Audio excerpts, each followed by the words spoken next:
What's up, guys? This is the Filipino Fishing Ninja here. I'd like to share a tip with you guys on how I like to modify my hard baits, like jerk baits and cranks, using the Sharpie. Suggest buying a 24 pack of all the different colors. Some of the colors will tend to show up a little better on different baits than others, you know. I tend to stick to standard little colors like this, you know, more natural. What I'm going to do is I'm going to bring this down here for you guys so you can check this out. So here's your standard Rapala, basic color, a little bit of moss back on there. So say I want to turn it into a on the fly on the water into a sexy shad. Grab color Rapala here, Sharpie.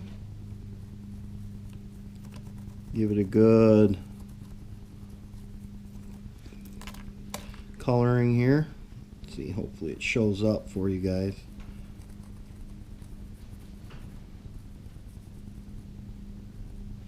So there's that. And a little bit of orange. Or yellow, I mean. Oh yeah, looks good. Don't get all crazy. You can. I've colored whole baits before because I didn't have a certain color, you know, like red cranks and stuff like that.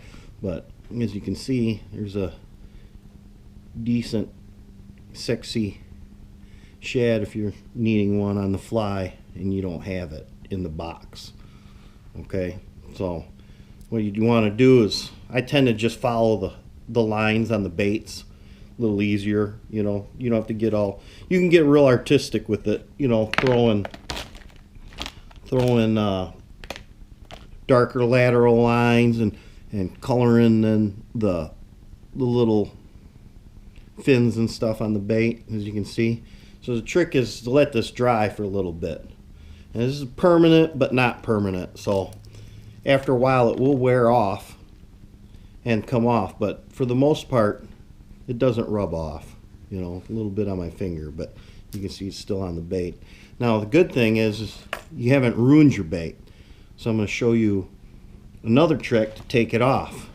Alright, take a dry erase marker, take the dry erase marker, want to change it back to your natural color bait without ruining it, so that you no fear doing this to the expensive baits like the Japanese mega bass. So color in over the top of where you put the permanent marker on. Take a rag, careful of the hooks, you just wipe it off. It should come right off. If it doesn't come off, you need to put more dry erase marker on there. But as you can see, I missed a spot there. As you can see, it took that all off. So I'll do this with chatterbait blades too. And you can see there's silver on this side, and I just use black Sharpie on the back. And this will chip away and fall off too, but I'll just go over it, touch it up. You know, you can switch it up. You can put red on there if you want. This is you'll have to experiment a little because some colors don't show up as nice or not as vibrant. As you can see, this here, this marker is a little dry at the tip, so there's another tip to get so it doesn't dry out. Try to store, if you keep some of these on your boat, in your kayak, or in your life preserver, try to store them upside down. If you store them upside down, they shouldn't dry out on you while you're coloring. So I don't know, give that a shot. Like I said, some of these colors are pretty nice on here. So here's a blue from Sharpie. You can see how bright that is on there. Let it dry. Let it dry before you toss it. Here's the chartreuse. Throw this on here. You can see this.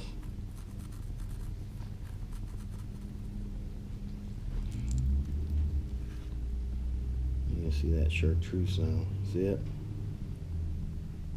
Like I said, you might get you a few extra bites adding a little bit of an accent color. So I'll see you guys later and hope to catch you guys on the water. See you later, guys.